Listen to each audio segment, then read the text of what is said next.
Здравствуйте, друзья! В эфире «Геоэнергетика Инфо». Максим Радайкин и сегодняшний мой собеседник Александр Фролов. Здравствуйте! Здравствуйте, здравствуйте.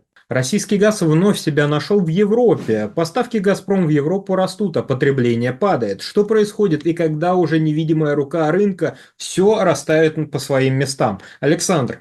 За первые 9 месяцев, ну, то есть за первые 3 квартала 2024 года страны Европейского Союза импортировали из России 40,14 миллиарда кубических метров природного газа, что на 23,6% больше аналогичного периода прошлого года. Тогда было импортировано 32,5 миллиарда кубических метров. При этом у России, по сути, сейчас, знаете, есть возможность увеличить поставки, но эта возможность не бесконечная, мы об этом чуть позже поговорим. Далее, трубопроводные поставки природного газа за этот период времени, за первые 3 квартала, составили 24,5 миллиарда кубических метров, ну, точнее, 24,46, ну, если позволите, я все-таки буду позволять себе немножечко округлять.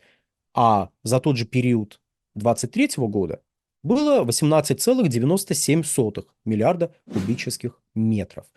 То есть мы с вами говорили, ну, наверное, в конце весны, в начале лета о том, что возможный прирост спроса на российский газ, точнее, прирост поставок трубопроводных в Европу по итогам 2024 года может составить от 3 до 6 миллиардов кубических метров. Именно трубопроводных поставок. То есть мы можем уже сказать, что совокупные поставки, то есть СПГ и труба, уже больше. Ну, то есть они обеспечили больше прирост, и по большому счету прирост составляет почти 8 миллиардов кубов. Ну, понятно, может в четвертом квартале все невероятно изменится, но пока что так. Интересно трубопроводные поставки, потому что очевидно было, что часть стран переключаются на закупки СПГ, притом часть стран переключается на закупки российского СПГ, и при этом как бы так рассказывают о том, что труба больше не нужна, что мы преодолели кризис, рассказывают лидеры этих замечательных стран. Например, какой-нибудь Хаббек выходит и говорит: ребята, все, все закончилось, все, кризиса больше нет, российский газ не нужен. Но при этом европейские компании в целом и немецкие в частности покупают в том числе и российский сжиженный природный газ, но, скажем, поставляемый через Бельгию. Бельгия – это не самый выдающийся потребитель газа, прямо скажем. Поэтому Бельгию стоит рассматривать как точку входа, как и Нидерланды, кстати. Точку входа для газа. Куда мы поставляем больше всего газа? Франция, Бельгия, Нидерланды, вот эти, да? Бельгия и Нидерланды. По-моему, я их только что упоминал. То есть, если газ российский в сжиженном виде приходит в Бельгию и в Нидерланды, нужно понимать, что, скорее всего, он будет потребляться не на территории Бельгии и не на территории Нидерландов. Там не такие выдающиеся объемы, по большому счету, если сравнивать с нашими трубопроводными поставками в прежние годы, но, тем не менее, это все равно довольно существенная величина. Вот.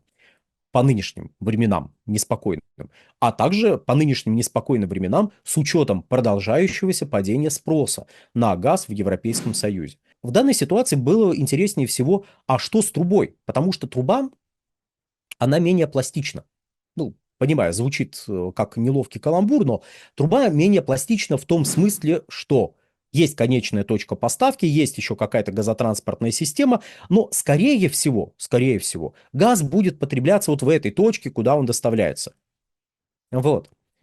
Здесь могут въедливые наши слушатели сказать: ну как, вот точка сдачи в Баумгартене, допустим, газа российского, а дальше он идет там в Италию, там в Словакию, ну вот в эти вот страны. То есть сдается в Австрии, а дальше вот расходится по разным местам. Да, это будет справедливое замечание. Как здорово, что я сам его сейчас сделал, правда? Так вот, это будет справедливое замечание, но здесь интересно то, что покупатель газа является, скорее всего, ну, если не потребителем газа, то он дальше продает розничным покупателям. И, скорее всего, вот если газ приходит в Австрию в адрес компании ОМВ, то он будет потребляться в Австрии компанией ОМВ, ну и теми, кому эта компания будет этот газ продавать. Вот в этом смысле. То есть это не точка входа, откуда этот газ покупают, везут, вот, ну, как с СПГ происходит. То есть здесь мы можем говорить о уровне закупок конкретных компаний, у которых есть долгосрочные контракты на закупки, на закупки трубопроводного газа, поступающего из России. Это, опять же, говорит о желании развивать, сохранять, приумножать это сотрудничество. Потому как в очередной раз обращаю внимание, когда мы говорим «европейцы», надо в скобочках, какие именно. Потому что как нету русских вообще, так нет вообще европейцев. Нету вообще, знаете, вот все они такие. Нет, это не так. В Европе есть вполне конкретные группы с разными интересами. Более того, в отношении разных вещей группы могут меняться, и интересы могут меняться. Вот в отношении газа есть интересы руководства Европейского Союза, есть интересы руководства национальных вот этих вот, э, короче говоря, стран-членов Европейского Союза, при том, что у разных стран еще и разные интересы в данной ситуации. Потому как если какой-нибудь Хабек и Олаф Шольц должны раз за разом объяснять, почему у них ничего не получается, но рассказывать не в стиле, ребят, ну, не получилось, а рассказывать в стиле, у нас не получается, но это не получается. Это у нас получается так, что вам кажется, что у нас что-то не получается. Сейчас мы вам объясним, почему кризис продолжается, но на самом деле он закончился. Вот как-то так, вот в этом стиле приходится рассказывать. А есть какие-нибудь венгры, есть там какая-нибудь компания ОМВ, кстати, компания. То есть есть еще компании, у которых свои интересы, которые кучу денег могли потерять в текущих условиях, а при ужесточении санкционного противостояния они еще больше денег потеряют. Какие-то компании, ну, зачахнут, усохнут, будут вынуждены пройти процедуру банкротства, может быть, будут национализированы, как уже происходило тут с некоторыми немецкими компаниями, являвшимися крупнейшими покупателями российского газа. Вот. А какие-то, наоборот, возвысятся. То есть есть еще интересы компаний, в том числе и выражающиеся в том, что они не хотят терять свои позиции в Европейском Союзе, которые они неизбежно утратят, если будут введены какие-то ограничения на российский газ. При том, что в разных странах позиции покупателей российского газа разные. Опять же, можно, конечно, сказать, ну что, господи, ну кто там разорится, что вы рассказываете? Ну вот компания Uniper вам в помощь. Можете почитать, как у нее дела. То есть при том, что у компании Uniper не все было благополучно и до 2022 года, да даже до 2021 года не все было благополучно. А тут прям, знаете, прям хорошо пошло. Прям муа. И вот таких компаний может быть гораздо больше при неблагоприятном развитии ситуации. В этом плане трубопроводные поставки, их объем и их динамика, точнее, динамика изменения этого объема, это важный показатель, отражающий в том числе интересы отдельных групп. Я понимаю, что, возможно, уже часть наших пылких зрителей написали что-нибудь в стиле «Да вообще надо обрубить им поставки».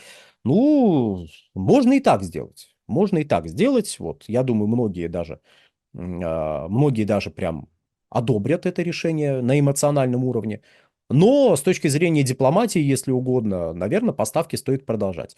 Нет, если вы конкретно знаете, как там из Венгрии российский газ попадает на немецкие заводы, где из него делают танки, вы расскажите, нам будет интересно. А вот, потому что раз за разом мы упираемся в то, что вообще европейцы покупают вообще российский газ и вообще из этого газа делают танки, а танки потом едут на Украину. Вот. Нормальная ли сейчас ситуация? Давайте сделаем эту оговорку. Нет, она ненормальная. Но в этой ненормальной ситуации есть тоже градации. Как можно вести, а как вести себя нельзя. Как выгоднее, как менее выгодно себя вести. Вот. И изменение поставок российского газа по трубам, это, ну, изменение в сторону увеличения. Это для нас хороший сигнал. При том, что обратите внимание на следующий факт. Импорт снижается в Европе. Потребление снижается. Импорт вообще снижается, а импорт российского газа растет. То есть не европейцы вообще покупают российский газ, а есть группы, которые хотят сохранить свое влияние, свои позиции. И они видят возможность в текущей ситуации эти позиции сохранить, в том числе за счет покупки российского газа. Это, опять же, про конкурентную борьбу между разными компаниями внутри самого Европейского Союза. И здесь вот на что стоит обратить внимание, дорогие друзья. Тут стоит обратить внимание еще и на поставки из Соединенных Штатов. Ведь всем хорошо известно, особенно некоторым лидерам общественного мнения, что все происходящее сделано только для того, чтобы Соединенные Штаты Америки захватили европейский рынок газа, вытеснив оттуда Российскую Федерацию. А Соединенные Штаты Америки умело это делают руками таких компаний, как Total, BP, Shell, а вовсе это не европейские ЕЖ-компании. И везли газ, произведенный в Соединенных Штатах Америки, чтобы заработать больше денег, потому как в Европе, так уж получилось, платили за газ больше. Платили за газ больше. А помните, мы неоднократно обращали внимание на следующий факт, что как только Европа утратит свой премиальный статус, то есть статус премиального рынка, который возник в Европе только в декабре 2021 года. В декабре 2021 года. Это не оговорка. Еще цел Северный поток. Еще 24 февраля 2022 года не началось. Еще никаких санкций нету. А в Европе уже газ по $2000 за 1000 кубов на этом самом, на бирже TTF. И все, кто имел возможность продать газ в Европе, стали продавать его в Европу. Потому что там можно $2000 заработать, а в Азии можно $1500 заработать. Что лучше? Вести меньше, ну, по расстоянию, до Европы и заработать больше денег, или вести до Азии больше и заработать меньше денег? Напишите в комментариях ваш вариант. А то мы не можем разобраться. Что же лучше? Что же выберут? Ситуация выглядит, давайте резюмируем следующим образом. Поставки, импорт газа в Европе сокращается. Импорт российского газа в Европе растет. Это не те объемы, которые были, конечно, до 2022 года, но это все равно рост относительно 2023 года. Более того, не было ни одной недели в 2024 году, когда поставки были бы меньше, чем в 2023 году. Такая вот история. И далее поставки сжиженного природного газа из Соединенных Штатов Америки сокращаются. Это не потому, что американцы обманули европейцев, подсадив их на свой СПГ. Опять же, большой привет лидерам общественного мнения, которые, я слышал, такую вот мысль транслируют.